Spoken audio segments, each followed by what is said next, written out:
O purgatório é bíblico? Ele existe mesmo? Ou é uma invenção da Igreja Católica? A resposta a esta e outras perguntas você vai encontrar logo após a vinheta, mas antes não deixe de curtir esse vídeo e se inscrever no canal.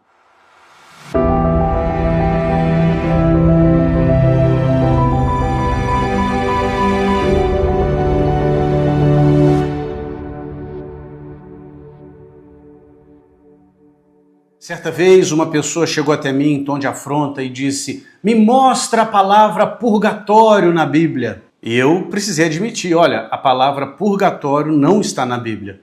E essa pessoa começou a comemorar, dizendo: "Tá vendo? Isso é invenção da Igreja Católica, não está na Bíblia." E eu disse: calma, a palavra purgatório não está na Bíblia. Assim como a expressão pecado original também não está na Bíblia. E pasmem, a palavra trindade também não está na Bíblia. E o meu interlocutor cria nessas três coisas, muito embora elas não estejam na Bíblia. E ele respondeu: a palavra trindade não está na Bíblia, mas o conceito de trindade está na Bíblia. E eu disse: opa, a palavra purgatório não está na Bíblia, mas o conceito de purgatório está na Bíblia. Então, é sobre isso que eu vou falar no vídeo de hoje. Mas antes, eu acho importante a gente desfazer alguns equívocos acerca do purgatório, porque eu já vi muita gente criticando o purgatório, inclusive teólogos protestantes, e quando eles vão falar acerca do purgatório, fica claro que eles nem sequer sabem o que é o purgatório.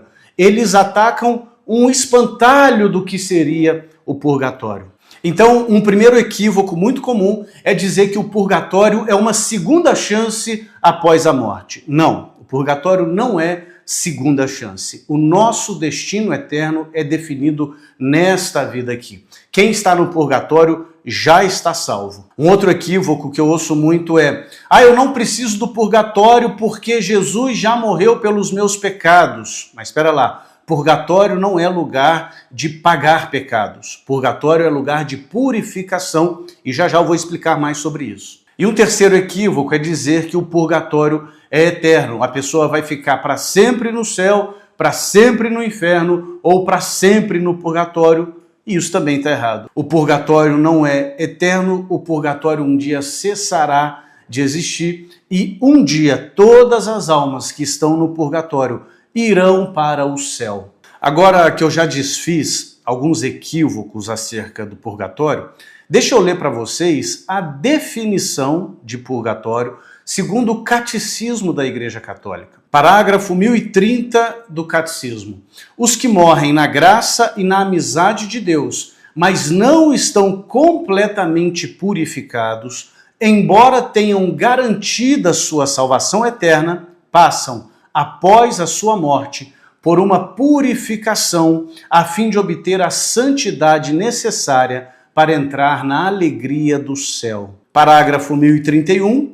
A Igreja denomina purgatório essa purificação final dos eleitos, que é completamente distinta do castigo dos condenados. Então perceba o que o Catecismo está ensinando. Aquela pessoa que morre em amizade com Deus, aquela pessoa que morre em estado de graça, mas ela ainda tem dentro de si impurezas, ela precisa ser purificada antes de entrar na visão beatífica, antes de entrar no gozo do céu. E diante desta definição do Catecismo, eu te faço uma pergunta. Você está em amizade com Deus? Você está em estado de graça? Você confessou recentemente todos os seus pecados mortais? Eu espero que sim. Mas você já é plenamente santo? Você já superou todas as suas más inclinações, todos os seus maus desejos? Você já fez reparação por todos os seus pecados? Eu arriscaria dizer que não. Então perceba, se você está em estado de graça, você pode ter uma firme esperança de salvação. Mas se você ainda não é 100% santo, você ainda não pode entrar no céu. Por isso, o purgatório é esse espaço da graça de Deus que te purifica para que você atinja a santidade necessária para entrar no céu. Mas alguém pode estar pensando, Eduardo, Jesus já não morreu por mim? Ele já não perdoou os meus pecados? Por que eu teria que ser purificado no purgatório? Nesse ponto você precisa entender uma coisa. O pecado tem uma dupla consequência, penas eternas e penas temporais. As penas eternas, como o próprio nome já diz, te separa eternamente de Deus. E quando você crê em Cristo, quando você é batizado, quando você confessa o seu pecado, as penas eternas são totalmente perdoadas. Mas as penas temporais permanecem e você deve satisfazer essas penas. E isso é uma exigência da própria justiça. Essas penas temporais envolvem fazer reparação pelo pecado cometido, curar as desordens e más inclinações que o pecado deixa dentro de nós e purificar os pecados veniais, que embora não matem a caridade dentro de nós, precisam ser removidos antes de entrarmos no céu. Eu vou dar 2 exemplos bíblicos e 2 exemplos do cotidiano. O primeiro exemplo bíblico, e talvez o mais famoso, é o caso de Adão e Eva.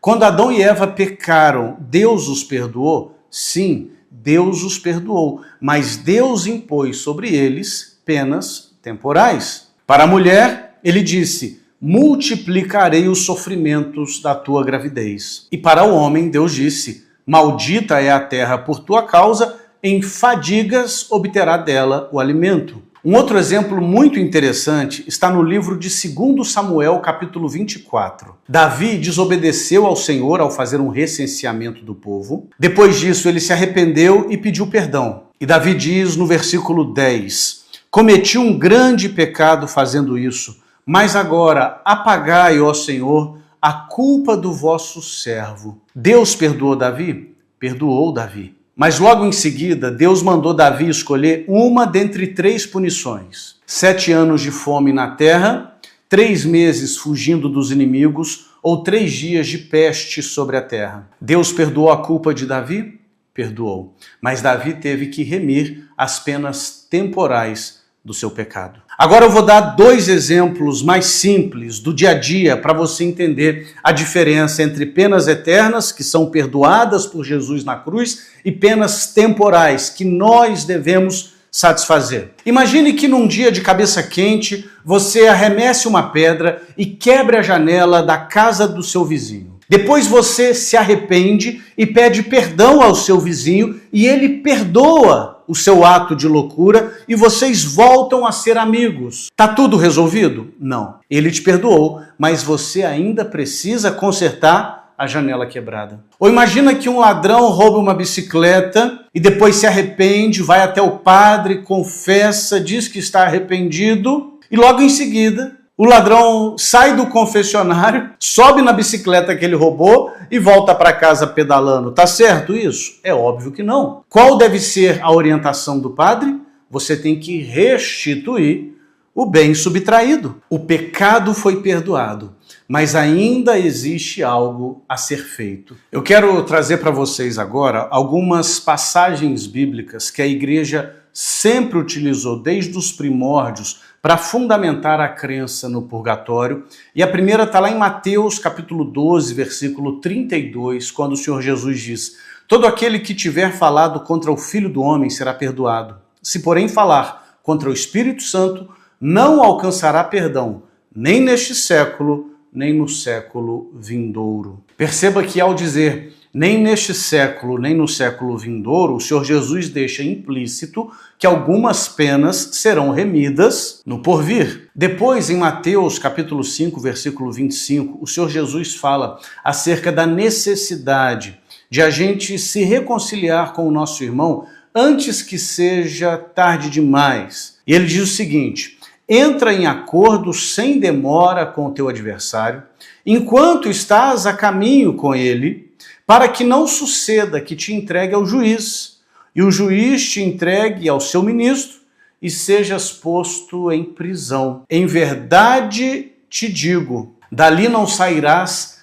antes de teres pago o último centavo. Perceba então que Jesus não se refere aqui a uma prisão eterna, mas uma prisão na qual você vai remir as suas penas e depois que você pagar o seu último centavo, de lá você sairá. Agora, tem duas passagens bíblicas, uma do Antigo Testamento e outra do Novo Testamento, que descrevem de forma inequívoca o purgatório. A primeira está lá em 2 Macabeus, capítulo 12, quando nós lemos o seguinte: em seguida, Judas Macabeu organizou uma coleta, enviando a Jerusalém cerca de 10.000 dracmas para que se oferecesse um sacrifício pelos pecados. Belo e santo modo de agir, decorrente da sua crença na ressurreição.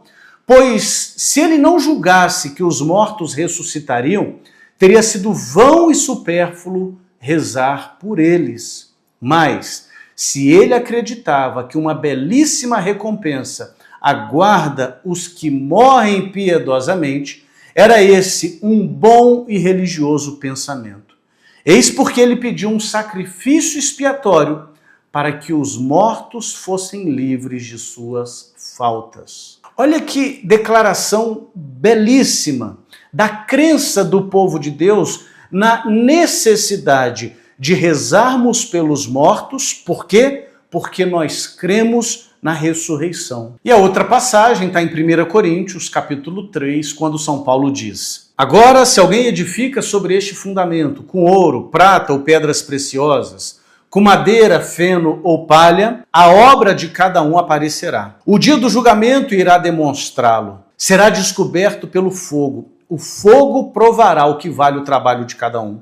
Se a construção resistir, o construtor receberá uma recompensa.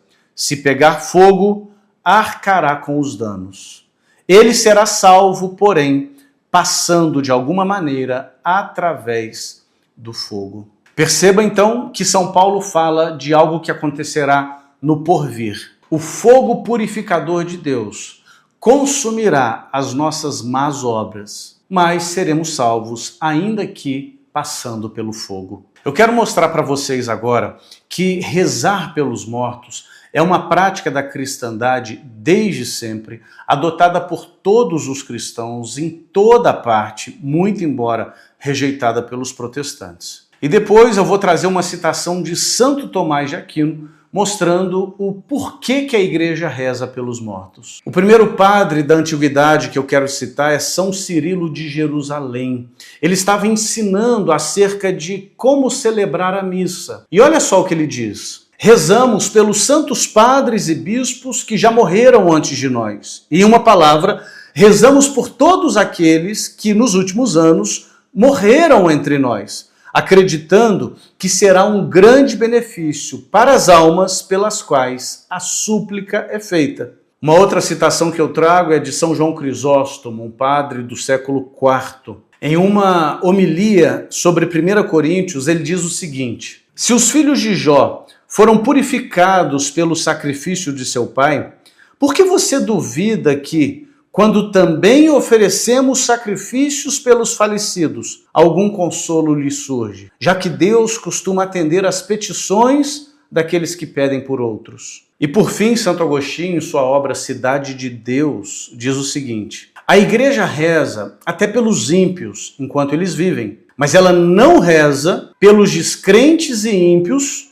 que estão mortos. Porém, para alguns dos mortos, a oração da igreja ou de indivíduos piedosos é ouvida, mas é para aqueles que, tendo sido regenerados em Cristo, não gastaram sua vida tão perversamente que possam ser julgados indignos de tal compaixão, nem tão bem que possam ser considerados como não tendo necessidade dela. O que Santo Agostinho está dizendo aqui? Que a igreja reza pelos mortos. Que mortos são estes? São aqueles que foram regenerados por Cristo Jesus, mas não foram tão maus a ponto de irem para o inferno e nem foram tão bons a ponto de já não mais precisarem das nossas súplicas. E eu quero encerrar essa breve explicação acerca do purgatório trazendo uma citação do doutor angélico Santo Tomás de Aquino. A criatura racional não pode ser elevada à visão beatífica a menos que seja totalmente purificada, uma vez que esta visão ultrapassa toda a faculdade natural da criatura. Por isso, é dito no livro da sabedoria que nenhuma coisa contaminada entra nela. E em Isaías, o impuro não passará por ela. Consequentemente, após essa vida, essa alma precisará ser purificada antes que possa receber sua recompensa final. Portanto, as almas dos justos, que têm algo que poderia ter sido purificado neste mundo, são impedidas de receber sua recompensa até que tenham sofrido uma punição purgatorial. E é por isso que sustentamos que há um purgatório. Baseamos nossa declaração pelas palavras do apóstolo: se a obra de alguém se queimar, ele sofrerá perda, mas ele mesmo será salvo, ainda que como pelo fogo. A passagem de 1 Coríntios 3, que eu já li para vocês. Isso é confirmado pelo costume universal da igreja em orar pelos mortos, uma vez que tais orações seriam inúteis se não houvesse purgatório após a morte. Pois a igreja não ora por aqueles que já estão no termo final de uma vida boa ou má, mas por aqueles que ainda não a alcançaram. Ele diz isso na sua obra Suma contra os Gentios. Eu vou colocar a referência bibliográfica aqui na descrição. Mas o que ele está dizendo é o seguinte: se a pessoa já está no céu, as nossas orações não vão melhorar em nada a vida dela, porque ela já está no céu. E se a pessoa já está no inferno, a nossa oração não pode fazer nada por ela. Logo, se a igreja universalmente reza pelos fiéis defuntos, é porque eles podem se beneficiar de nossas orações. E como que eles se beneficiam? As nossas orações ajudam as almas do purgatório a remir suas penas temporais. Se você gostou desse vídeo, deixa o seu like, deixa o seu comentário e se inscreva no canal. Também quero que você sugira aqui nos comentários próximos temas que eu deveria abordar neste novo quadro do canal. E se você quiser aprender a defender a fé católica, eu convido você a conhecer a formação Blindados pela Palavra. É só clicar no link que está aqui na descrição. Deus abençoe vocês e até o próximo vídeo.